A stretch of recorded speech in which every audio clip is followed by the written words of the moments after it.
السلام سے محبت ہے. ایسا کیسا نہیں رہتی محبت؟ وہ تو ہمارے پیارے حبیب علیہ السلام ان کے ہم امتی ہیں، ان سے محبت نہیں کرے تو کس سے کرنا؟ تو سنو، محبت تقاضا کرتی محبوب کی ذات کو اپنے اوپر شامل کرنے کا. یہ قاعدہ یاد رکھو آپ کہ جب محبت ہوتی نا تو محبوب کی ذات کو محب اپنی ذات میں اونڈلتا اور محبوب کی ہر ادا کو اپنی ادا بنانا چاہتا. یہ محبت کا تقاضا ہے. اور یہی محبت جب انتہا کو پہنچتی تو پھر عشق کی منزل میں آتی، پھر وہ فنا فی الرسول کا مسئلہ بن جاتا. تو محبت اس کو بولتے کہ جس میں محبوب کی ادائیں جھلکی ہو، محب کے اندر محبوب کی ہر ادا پائی جائے، محبوب کا ہر طریقہ، اس کی پوری زندگی محب میں داخل ہو جائے. کھائے تو دیکھے کہ میرا محبوب ایسے نہیں کھاتا، مجھے محبوب کی طرح کھانا پڑے گا. نماز پڑھے تو دیکھے کہ میرا محبوب نماز ایسا نہیں پڑھتا، محبوب نماز کیسے پڑھتا ہے وہ جانوں گا. پھر جانتا ہے پھر کرتا ہے. حضرت ابو بکر صدیق نے کہا اپنی بیٹی عائشہ سے کہ بیٹی میں تو ہر مکمل کوشش کر لیا کہ آقا کی سنت ادا کروں، بیٹی ذرا مجھے یہ بتاؤ کہ میں کوئی ایک سنت چھوڑ رہا ہوں کیا میرے حبیب کی جو میرے کو نہیں معلوم؟ اب تک جتنی بھی سنتیں معلوم تھی ساری کی ساری اپنی زندگی میں ادا کیا، لیکن کوئی چھپ چھپا کی سنت ہے کیا؟ سرکار کی طریقہ ہے کیا آپ کا؟ ہے تو بیٹی بتاؤ، میں اس پہ عمل کروں گا. تو کہا کہ یہ طریقہ تھا. تو ایک طریقہ بتایا تو پھر وہ بھی کرنے لگے. وہ بڑی تفصیل ہے اس کی. تو سامعین محترم، ایمان والا بندہ اس وقت بنتا جبکہ اس کو ہر طرف سے تمام لوگوں میں سب سے زیادہ محبت حضور سے ہوگا. اب حضور سے محبت جب بندے کو ہوئی تو محبت ہونے کے بعد محبوب کی ادا بھی ہونا. جب تک اپنے محبوب کی ادا محب میں داخل نہ ہو، محبوب کا طریقہ محب کی ذات میں نہ پایا جائے تو پھر اس محب کی محبت میں کھوٹ ہے. ہر بندہ اپنے ذہن میں اس بات کو دبا لے اور اس بات کو محفوظ رکھ لے. ہم میں کیا اپنے محبوب کی ادا ہے؟ کہا کہ ادا نہیں. اب کسی راہ چلتی لڑکی سے محبت ہو گئی تو اب دوسرے دن وہ لڑکی نے کہا کہ میں تم سے ملنا چاہتی ہوں، مجھے بھی تم سے محبت لگتی ہے، چلو ہماری طبیعت تو دیکھے. اب جب مسئلہ یہ معلوم ہو گیا، کسی کی جو ہے محبت سامنے آ گئی، اب کل کے دن کوئی دوسرا وقت اس کے پاس گئے تو دوسرے دن سج کے سور کے تیار ہو کے، ہو سکا تو ہاتھ میں پھول لے کے اس کے پاس جاتا، بالوں کو سنوارتا، جل لگاتا، بہترین چہرہ بناتا، انشرٹ کرتا، جو اچھے کپڑے ہو پہنتا. کیوں؟ اس لیے کہ میرے محبوب سے آج ملاقات کرنی ہے.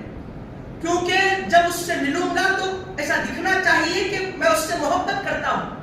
سمجھ رہے ہیں؟ آپ کو اپنے ذہن کے حساب سے بتانا چاہتا ہوں مسئلہ تاکہ آپ سمجھیں. تو کسی سے ملاقات کا وقت آ جائے غیر محرم سے تو ہر طرف سے سج کے سور کے آج میرے کو دیکھے تو ایک فلاں کہہ دینا مطلب مسئلہ ختم ہو جاتا.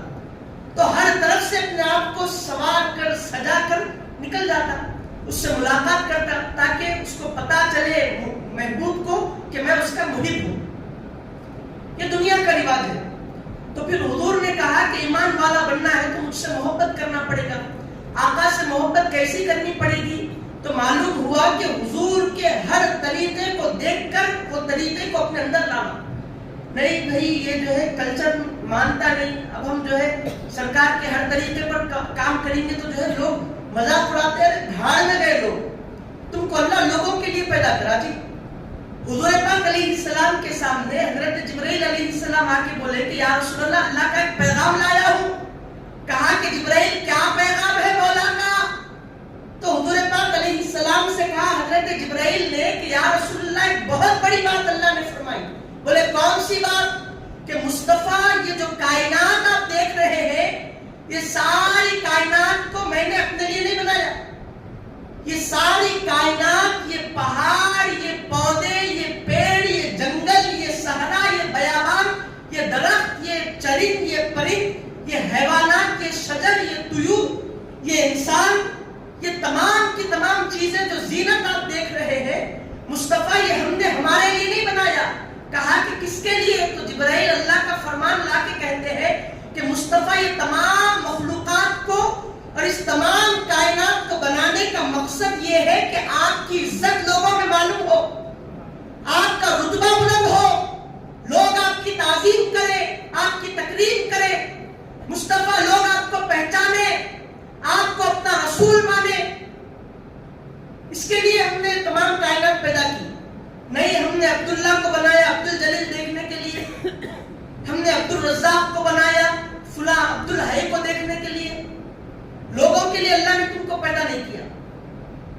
کے لیے شوہر کو نہیں، شوہر کے لیے ہے تو نہیں، ایسا کچھ بھی نہیں ہے۔ سب سے پہلے آپ پیدا ہوئے اپنے حبیب کے طریقے کو فالو کرنے کے لیے، ان کے نقش قدم پر چلنے کے لیے، ان کو راضی کرنے کے لیے۔ اس کے بعد ما خلقت الجن والانس الا لیعبدون کی فہرست اور اس آیت میں ڈوب جانے کے لیے۔ کون سی آیت؟ کہ میں پیدا کیا جنات اور انسانوں کو میری ہی عبادت اور میری ہی معرفت کے لیے۔ جب تک وہ دنیا میں رہ کر میری عبادت کے ذریعے سے میری معرفت نہیں کرتا، اس وقت تک اس کا دنیا کا مقصد پورا نہیں ہوتا۔ اب ہم نے پوچھا کہ جب دنیا بندے، اللہ نے جو بندے کے لیے مقصد رکھا، اگر بندہ وہ مقصد پورا نہیں کرا تو پوچھ ہوتی کیا؟ مطلب بالکل برابر پوچھ ہوتی۔ ہمارے بڑوں نے، ہمارے شیوخ نے کہا کہ اگر بندہ بے مقصد دنیا سے مر گیا تو کیا ہوتا مسئلہ؟ میں تو یہاں تک سوچ لیا، یہاں تک دیکھ لیا کہ دوزخ میں چلے جاتا ہے، بے مقصد موت مر گیا، اللہ کو پہچانے بغیر دنیا سے چلے گئے۔ کیونکہ غیب پہ ایمان لانے کے بعد اپنی کیفیت کو ایسا بنانا تھا کہ سامنے اپنے یار کو دیکھے اور اشہد ان لا الہ الا اللہ واشہد ان محمد رسول اللہ پڑھے۔ یہ کیفیت دنیا میں لانے کے بعد دنیا سے جانا ہے اس کو۔ اب تک کہے ہر گواہی دیکھنے کے بعد ہوتی ہے، قانون ہے، کتنی بھی بڑی عدالت میں چلے جاؤ، کہاں بھی دیکھ لو آپ، جب تک آپ کسی چیز کو دیکھے نہیں آپ گواہی نہیں دے سکتے۔ آنکھوں سے دیکھنا شرط ہے گواہی دینے کے لیے۔ پھر اب لا الہ الا اللہ محمد رسول اللہ پڑھ رہے، دیکھے نہیں پھر اللہ کو ایک مان رہے، دیکھے نہیں اللہ کو ایک کیسا مان رہے؟ اللہ کو ہر ایک سے پاک مان رہے، کیسا مان رہے؟ حضور کے کہنے پر مان رہے۔ یہ بات بجا ہے، لیکن کب تک چلیں گا یہ سسٹم؟ اللہ نے کہا بندے مومن وہ ہے، متقی وہ ہے جو غیب پر ایمان لاتے، یؤمنون بالغیب، وہ لوگ جو غیب پر ایمان لاتے ہیں، ومما رزقناہم ينفقون، پھر آگے اللہ نے کہا اولئک هم المفلحون، تو یہی بندے کامیاب ہوتے۔ ہر وقت غیب چلتا نہیں، ایک دن اس کو ظاہر ہونا پڑتا، ہر چھپی چیز ظاہر ہوتی ہے، بات یاد رکھو۔ اور آپ کو یہ معلوم ہے کہ اللہ نے کلام میں فرمایا کہ ہم بندے کے شہرک سے زیادہ قریب ہیں، ہم بندے سے شہرک سے بھی زیادہ قریب۔ یہ جو حلق کی جو ایک رگ ہے وہاں پر خاص قسم کی رگ ہوتی، اللہ نے کہا اس رگ سے بھی زیادہ میں بندے کے قریب ہوں، لیکن ہم نے اللہ کو قریب نہیں پایا۔ قریب ہے تو دکھتا کیوں نہیں؟ پوچھنا ہمیں پہ سوال کرنا نا۔ سامنے آتے بھی ہو پھر دکھتے بھی نہیں، چلمن میں چھپے بیٹھے ہو، سامنے آتے بھی نہیں، جلوہ دکھاتے بھی نہیں، وجہ کیا ہے؟ تم بول رہے کہ تم شہرک سے قریب ہے اللہ، پھر دکھتے کیوں نہیں؟ ہم کئی کو اب تک پردوں میں کہا کہ تیرے ایمان کی کمزوری کی وجہ سے تو اپنے ایمان کو مضبوط کر، میں تیرے کو دکھ جاتا ہوں، میں تجھ ہی میں ہوں، تجھ ہی میں ہوں، میں اپنے آپ کو ظاہر تو کر، اپنے جو دل کے غلاظت ہے وہ غلاظت کو دھو تو ڈال میری رحمت کے ذریعے سے، میری معرفت کے ذریعے سے، اس کے بعد پھر جلوہ جانا نصیب ہوتا تیرے کو، اس کے بعد کچھ بھی نہیں۔ لیکن بندوں نے کیا کیا؟ اللہ نے تو کہا کہ نحن اقرب الیہ من حبل الورید، ہم بندوں کے شہرک سے بھی زیادہ قریب ہیں، لیکن بندوں نے اللہ کو اپنے قریب نہیں جانا۔ بندوں نے کہا کہ شیطان ہے بس وہ ٹھیک ہے، شیطان نے کہا کہ گناہگار بندے کے ہر رگ و ریشے میں گھس کر اس کو بھٹکاؤں گا اور اس وقت تک اس کا پیچھا اور اس کا دامن نہیں چھوڑوں گا جب تک کہ وہ جہنم واصل نہ ہو جائے، اس وقت تک مولا اس کو نہیں چھوڑوں گا۔ ہم نے کہا کہ ڈر تمہاری بات تسلیم کرتے ہوئے کہ شیطان کے پیچھے چلے گئے۔ اب شیطان نے کہا میں اس کے پیچھے جانا چاہتا تھا، یہ خود میرے پیچھے آ گیا، وارے تیری کیا کرنی۔ یہ انسان کا معاملہ بن گیا، انسان تو چاہتا ہی نہیں۔ اللہ نے یہ بھی کہا کہ بندے ایک مرتبہ مجھے پکار، میں 70 دفعہ تجھ کو یاد کروں گا۔ وہ بنی اسرائیل کا قصہ بچپنے سے سن لیے۔ ایک بنی اسرائیل میں جو ہے شخص یا صنم یا صنم یا صنم یا صنم یا صنم، پجاری تھا، مندر میں بیٹھ کے اپنے بت کو پوچھ رہا تھا، اے میرے بت، اے میرے بت، اے میرے بت۔ آنکھ لگ گئی، نیند کا جھونکا آ گیا، یا صنم چھٹ گیا، یا سمت غفلت میں نکل گیا۔ اب اللہ عرش اعظم پہ بار بار جو ہے کہہ رہا کہ بندے بول میں حاضر، بندے بول میں حاضر۔ اب جبرائیل پریشان ہو گئے، مولا کیا وجہ ہے، کون تو بھی پکار رہے تیرے کو، پوری زمین دیکھ لیا کوئی نہیں ہے پکارنے والا، کون پکار رہے مولا؟ جبرائیل دیکھو وہاں زمین پہ جو ہے ایک بندہ مندر میں بیٹھ کے اس کے معبود کو پکار رہا، جبکہ انہیں پتھر نہ سننے والا، نہ کچھ نفع دینے والا، نہ اپنے جسم کی مکھی کو ہٹانے والا، اس کو پکار رہا تھا، آنکھ کا جھونکا آ گیا یا سمجھ نکل گیا. تو مولا انہیں تو غفلت میں پکارا، اس کا بھی جواب دینا. کہا کہ جبرائیل اگر میں غفلت ہی میں صحیح اگر اس کا جواب نہ دیتا تو پھر وہ پتھر میں مجھ میں کیا رہ جاتا؟ نہیں، یہ اللہ کی ہماری یہ شان ہے ہمارے مولا کی، رب کی. جب غم میں ہو، مصیبت میں ہو تو اللہ یاد جس طرح آئے تو پھر راحت میں بھی اللہ یاد آئے. ہر اٹھنے، ہر بیٹھنے، ہر چلنے، ہر پھرنے میں اللہ یاد آئے. ارے ذرا آپ یہ بات بتاؤ، اچھے کپڑے پہننے کے بعد کوئی کیچڑ میں جانا چاہتا؟ جی کہیں کو جانا چاہتا ہے کیچڑ میں؟ جب اچھے کپڑے ہیں تو پھر لوگ بھی اس کو دیکھنا چاہتے. اب کوئی پراگندہ حال ہے، بالکل اس کا جسم گندا ہے، اب یہاں پر کھڑا ہے، وہاں کے کھڑے ہوئے آدمی کو اس کی گند آ رہی، اس کی بدبو آ رہی، پسینے کی گندی بدبو آ رہی، جبکہ اس کو ایسا نہیں رہنا چاہیے. پاکی آدھا ایمان ہے بولے حضور پاک علیہ السلام، تو اس کو کوئی دیکھنا نہیں چاہتا. اس کے مقابل میں یہاں پر کوئی ایک بندہ ہے، اچھا بہترین لباس پہن کے خوشبو لگایا ہوا ہے. خوشبو کہاں سے آ رہی بلکہ وہ اندر آ کے دیکھتا اتنی اچھی خوشبو کہاں سے آ رہی. یہ دنیا میں ایک عام انسان کا بھی مزاج ہے کہ گندے کو گندا جانو، اچھے کو اچھا جانو. جو اچھا ہے اس کے ساتھ رہو، جو گندا ہے اس کو نکال کے پھینکو.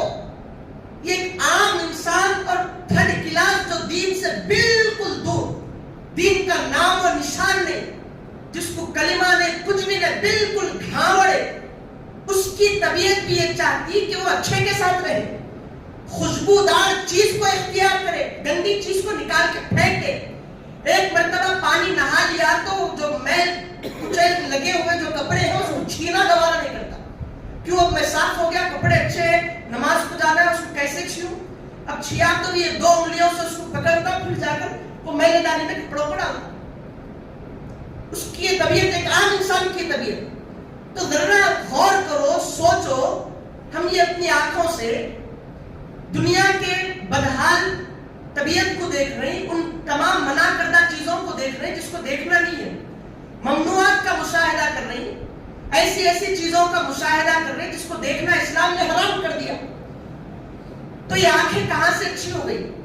اور جب یہ آنکھیں گندی ہو گئی، خراب ہو گئی، تو پھر اس میں اللہ کا نور داخل کیسا ہوتا؟ اب وہ آنکھ کے ذریعے سے، آپ کے ہر کیے ہوئے ذرہ گناہ کے ذریعے سے آپ کا جب دل کالا ہو گیا تو کالے دل میں کون آ کے بیٹھتا سوائے ابلیس کے؟ بتاؤ، کوئی آپ کے دل میں آ کر بیٹھنا گوارا نہیں کرتا. اب وہ ہر ذرہ ذرہ یاد رکھے، یہ بڑے لوگوں کی کہاوت اور اولیاء اللہ کا کہنا ہے کہ قطرہ قطرہ دریا باشد. یہ بڑے بزرگان کی تعلیم ہے. قطرہ قطرہ بھی مسلسل گرتا رہا تو دریا بھر جاتا گیا. اور کسی پہاڑ سے قطرہ قطرہ کسی پتھر پہ گرا تو ایک زمانے کے بعد وہ پتھر سوراخ والا بن جاتا گیا. وہ ایک چھوٹے چھوٹے قطرے کی مار سے کیا ہوتا معلوم؟ پتھر میں چھید آ جاتا. یہ طبیعت ہے، کیونکہ اس کا بھی وزن ہوتا قطرے کا. تو اولیاء اللہ نے کہا قطرہ قطرہ دریا باشد. فارسی کا جملہ ہے، محاورہ، قطرے قطرے سے دریا بھرتے. صاحب تم کو کیا معلوم بولتے نا؟ تو ایک پہاڑ سے بھی اگر کوئی قطرہ قطرہ کسی پتھر پہ گرا تو ایک زمانے کے بعد وہ پتھر میں چھید آ جاتا. تو آپ یاد رکھو، آپ گناہ کر رہے ہیں، آپ کو معلوم نہیں ہے میں گناہ کر رہا ہوں، کہ آپ کو بھی ہوتا کیا اس کا؟ بہت کچھ ہو رہا آپ کا. ہر دن آپ کا ذرہ ذرہ گناہ آپ کے 60 سالہ زندگی، 70 سالہ زندگی، 25 سے 30 سالہ زندگی میں وہ ذرہ ذرہ کیا کمال کر رہا تم کو نہیں معلوم. تم کو ہر بار ایک پردہ تمہارے سامنے ہائڈ کر دے رہا، ہر بار تم اللہ سے غافل ہو جا رہے، ہر ذرے کے ذریعے سے تم اپنے آپ کو خسارے میں ڈال رہے، نقصان میں ڈال رہے، اپنی حقیقت کو کھو دے رہے. یہ غور کرنے والی بات ہے. ہر دن کے 4 ذرے، ہر دن کا 1 ذرہ بھی لگا لیا تو 25 سال میں اس کے مطابق کتنے ذرات ہوتے دیکھ لو. اب حضور پاک علیہ السلام نے کہا کہ جب گناہ کا ذرہ ذرہ وہ سیاہ نقطہ بن کے جب دل میں بیٹھ جاتا نا، جب دل میں جمع ہو جاتا تو پورے دل کو کالا کر دیتا. اس کی صحبت دوسرے کو بلاتے رہتی، دعوت دیتے رہتی. کہ اب میں ہوں تو میرا ساتھی بھی ہو. ہر کوئی جو ہے جوڑی کو چاہتا نا, کوئی اکیلے کو نہیں چاہتا, سنگل نہیں چاہتا, جوڑی چاہتا. تو وہ ایک دو کو دوسرا, چوتھے کو چوتھا, چھٹے کو. تو بڑھ بڑھ کر جو ہے گناہوں کی وجہ سے انسان کا سارا دل کالا ہو جاتا. اب جب دل کالا ہو گیا تو نہ اس کو کوئی چیز نظر نہیں آتی. کیا اللہ, کیا رسول اللہ, کیا دین, کیا طہارت, کیا تقویٰ, وہ کیا اسلام کی 5 بنیادی چیزیں. اللہ کو ایک مانو کرتے, رسول اللہ کو آخری پیغمبر مانو کرتے, نماز قائم کرو, زکوٰۃ دو, حج کرو, یہ کرو, وہ کرو, یہ پھر رمضان کے روزے رہو, یہ کرنا کتے, یہ کتے میں رہ کے کتے میں کر کے نکل جاتا. اس کی معرفت کیا ہے نہیں معلوم. حضور پاک علیہ السلام نے جو روزے رکھے تو جب روزوں میں اللہ نے ان کو روحانی غذا کھلائی. روحانی غذا جو روزہ رکھتے ہیں ان کو روحانی غذا کھلائی جاتی ہے. حضور کو جو غذا اللہ نے کھلائی, ایک مومن روزے دار بندے کو روحانی غذا کھلائی جاتی. معلوم آپ کو, روحانی غذا, روحانی قوت اس کو کھلائی جاتی. تو آپ بتاؤ کہ جب آپ روزہ ہے, اللہ کی رضا کے لیے رکھنا شرط ہے روزہ, تو آپ روزہ ہے 7 یا 8 روزے گزر گئے, تو ہر روزے میں ہر ایک روزے میں روحانی غذا ملی آپ کو. غور کیا, وہ روحانی غذا ملی 7 دنوں میں آپ میں کیا بدلا ہوا ہے؟ بولے آدھا کلو کم ہو گیا موسیٰ. تو وہاں تک ہی چلے گیا تھا, تو کم ہونے میں چلے گیا تھا. نہیں موسیٰ ایسا تھا, میں ایسا ہو گیا. تو وہاں تک ہی چلے گیا. تیری سوچ جا گئی نا, تو جو لفظ نکالا نا, تو سوچ میں تو پوری اپنی حقیقت کھول دیا. سمجھ رہے ہیں؟ تو روحانی طور پر کیا ملا تیرے کو؟ 8 دن گزر گئے, کیا ہوا؟ پورے بیماریاں سناتا, دیکھو میں روزہ تھا, اتنے وقت سویا, ایسا کرا, ویسا کرا, ایسا تھا, میں ایسا ہو گیا. پہلے میرے کو ایسیڈیٹی ہوتی تھی, روزے رہنے کی وجہ سے ایسیڈیٹی کی پرابلم ختم ہو گئی. اب جو ہے اٹھ رہا ہوں, بیٹھ رہا ہوں, تراویح میں تو جو ہے ذرا گھٹنے اچھے دکھ رہے, ایسا ویسا. وہ اپنی بیماری سناتے رہتا. یہ سننا نہیں ہے تم سے, وہ تو چھوڑ دو. وہ ایک ہندو بھی کر لے رہا ہو, ڈاکٹر اس کو بھی بولا تم جو ہے بھوکے رہو اتنے دن وغیرہ, تو انہیں بھی ڈائٹ وغیرہ لے کے کر کے وہ بھی بھوکا رہتا. لیکن اللہ نے کہا کہ روحانی غذا کھلائی جاتی جو حضور کو کھلائی گئی, تو وہ غذا کھائے نا, 8 دن ہو گیا, کیا ہوا, کیا تبدیلی لائے, کیا ملا؟ وہ بھی کیا ہوتی موسیٰ؟ روحانی غذا کس کو بولتے؟ کھانا تو معلوم تھا, جسمانی غذا, چاول ہوتی, سالن ہوتا, شوربہ ہوتا, پھر وہ یہ گوشت پوست ہوتا, یہ چیزیں ہوتی, معلوم تھی. یہ روحانی غذا کیا ہے؟ معلوم ہوا کہ تم ابھی بہت پیچھے ہیں. تم صرف کتے میں رہ گئے, لیکن ماننے کو کوئی تیار نہیں. یاد رکھو, ابلیس بہت جانتا تھا. فرمایا جاتا ہے کہ روح زمین پر کوئی جگہ ایسی نہیں تھی جو سجدے سے خالی نہیں تھی اس کے لیے. فرشتوں کا استاذ تھا وہ, جنات کا باپ تھا, جنوں کا ابو الجن اس کو کہا جاتا تھا, سردار تھا, سارے فرشتوں کا استاذ تھا. فرشتوں کا استاذ معمولی بات ہے, جانا تھا, پہچانا نہیں تھا, مانا نہیں تھا. ہاں یہ ہے کہتے اللہ کو ایک مان لیا تھا, لیکن ادب کرنا چھوڑ دیا تھا. یہ چھوڑ دیا تھا کہ جب اللہ کو ایک مانوں تو اس کے متعلق اس کے ہر حکم کو مانوں. ذرہ خرابی آ گئی, دھتکار دیا گیا. تو وہ ایک چھوٹی سی خطا پر, وہ بہت بڑی خطا تھی, دھتکار دیا گیا. وہ ہر دن میں, ہر لمحے میں, ہر سیکنڈ میں ہم سے کتنے خطائیں, کتنے لفظشیں, اور جن حرام چیزوں کو اللہ نے بیان کیا, وہ حرام کاریاں ہم سے کتنی ہو رہی, وہ دیکھو. انہیں ایک کام کر کے پورے زمین کے لیے, آسمان کے لیے, جھاڑ کے لیے, پہاڑ کے لیے, ریزے کے لیے, دریا میں تیرتی مچھلیوں کے لیے, بلوں میں سوتی چونٹیوں کے لیے, اڑتے آسمان میں اڑتے پرندوں کے لیے لعنتی بن گیا. ایک اللہ کا لعنتی بن گیا ایک خطا کی وجہ سے, تو ساری زمین حتیٰ کہ گناہگار جو اس پہ لعنت بھیجتا. تو اے وہ انسان جو دنیا میں رہ کر ہر لمحے, ہر سیکنڈ, ہر پل, ہر آن میں تو اللہ کی نافرمانی کر رہا, انہیں ایک نافرمانی پر صبح قیامت تک کے لیے, ہر وقت تک کے لیے لعنتی بن گیا. تو تیرے ہر حرام کردہ چیزوں کو حلال جاننے پر اور اللہ کی ہر ناپسندیدہ چیزوں پر عمل کرنے پر تو کتنا لعنتی ہوا معلوم ہے؟ بولے مجھ سب لعنتی ہے تو پھر میں جیرو نہ جینے دنیا میں کیسا لعنتی ہے, کیسا معلوم ہونا؟ وہ تیرے کو اللہ معلوم ہے, ہونے نہیں دے رہے. حضور پاک علیہ السلام کی صدقے کہا کہ محبوب اب تک سب لوگ جو گناہ کرتے تھے ان کے دیواروں پر لکھ دیا جاتا تھا کہ وہ گناہ کیا.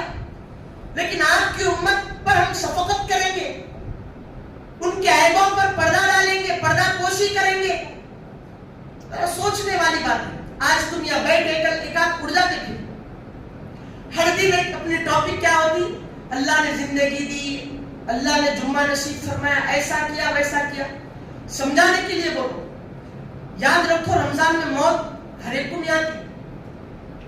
سوچ لیتے نہیں بیٹھنا, تمنا کرنا, دعائیں کرنا وہ الگ بات ہے. آ گئے تو مقدر جاگ گیا اس کا. اور جمعے کو بھی ہر ایک کو موت نہیں آتی.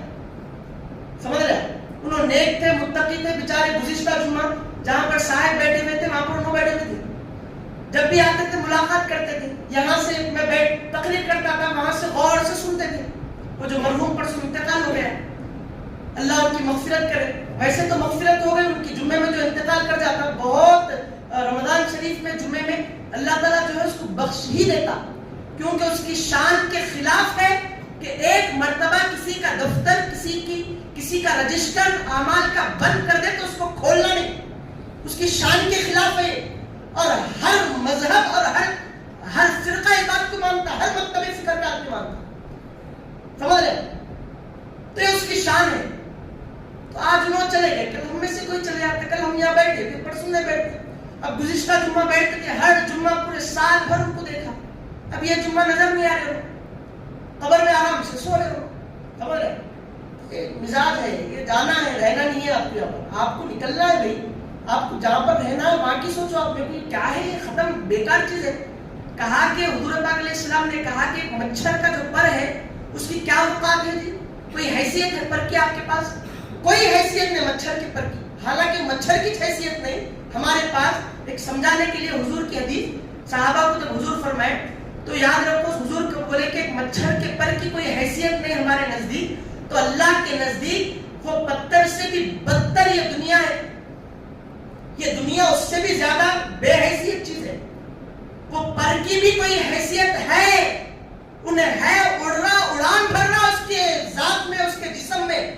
لیکن دنیا کچھ بھی نہیں. ایک اعمال کرنا ہے, نکلنا ہے, بس یہ ختم. یہ آخرت کی جا وہی ہمیشگی کا گھر ہے. یا رہے بچے پیدا کرنا, آپ کو خالی بچے پیدا کرے تو 10 پشتہ بھی گئے تو جو ہے میرا نام باقی رہتا. ہم سب کیا کرتے جی نام لے کے؟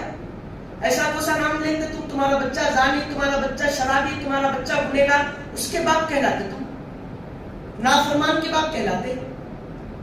وہ سب بیکار باتیں. اللہ نے کہا تم میرے کو یاد کرو, تمہارا نام صبح قیامت تک باقی رکھو. حتیٰ کہ آخرت میں تمہارا کو جنت دے تو جنت میں بھی تمہارا چرچا چلتے رہتا. تو یہ نسلیں جو آباد کرنے کا مقصد ہوتا نا, یہ مقصد یہی ہوتا ہے کہ بچے نیک بننا, متقی بننا, پھر وہ جو تقویٰ ہے دوسرے بچوں میں پیدا ہونا, آگے بڑھنا, یہ نسلیں آباد ہونا, پھر وہ ثواب پیچھوں کو لوٹ کے آنا, پھر وہ اللہ کی عبادت میں حضور کی امت کو بڑھانا, ایسا ویسا کرنا. امت کو تو پھیلانا, پھیلا رہے ہیں بول کے پھیلا رہے, لیکن اس کے بعد سب کو جو ہے اصل تم بن کے سب کو جو ہے چلو ہماری یہ کڑی ہے چین, پوری چین کے ساتھ جو ہے دوزخ میں چلے آ رہے ہیں. سب حدیثوں کی گواہی ہے, اپنی زبانی نہیں. اسلام کی بنیادوں پر بات چل رہی تھی. انشاءاللہ تعالی آئندہ جمعے میں اس کی باتیں چلیں گی. یہ ایک بیس تھا کہ آپ کا ذہن بس کھلے. باتیں بہت ہے کہنے کی کہ انسان بہت پیچھے ہے. انسان کو چاہیے کہ وہ آنکھیں کھولے, کہے کہ بھائی کچھ بھی نہیں ہے. دیکھو ایک زمانے میں جیسا میرا بیٹا, میرا پوترا جوان ہے, ایک زمانے میں بچہ ہے, ایک زمانے میں بھی بچہ تھا, اب میں بوڑھا ہو گیا. ایک زمانے میں ہمارے دادا انتقال کر گئے تھے, اب میں دادا بنے گا, میں بھی چلے آتا. یہ کیفیت لاؤ اپنے ذہن میں. ہمارے بیٹوں میں, ہمارے دور کے خلیرے, چچیرے, پھپھیرے بھائیوں میں ایک جوانی میں انتقال کر گیا تھا. ہو سکتا میں بھی جوانی میں چلے جاتا. جوان لوگ ایسا سوچو, ایک ہمارے خلیرے, چچیرے, پھپھیرے, دور کے رشتہ داروں میں ایک بچہ چلے گیا تھا. میں بھی بچہ ہوں, بچے لوگ ایسا سوچو کہ میں بھی چلے جاتا ہوں گا. لیکن جب تک ہوں, جب تک تو کچھ بھی کر لو نا بھائی. یہ اپنے ذہن میں رکھو بات, اپنے آپ کو بناؤ, سوارو, سجو, سوارو, لیکن آخرت کے حساب سے. وہ توشہ تیار کرو, زاد راہ اختیار کرو, ما قدمت لغد کی فہرست میں آ جاؤ. اب اللہ سے دعا کرتا ہوں کہ اللہ تعالی ہمیں کہنے اور سننے سے زیادہ نیک عمل کی توفیق عطا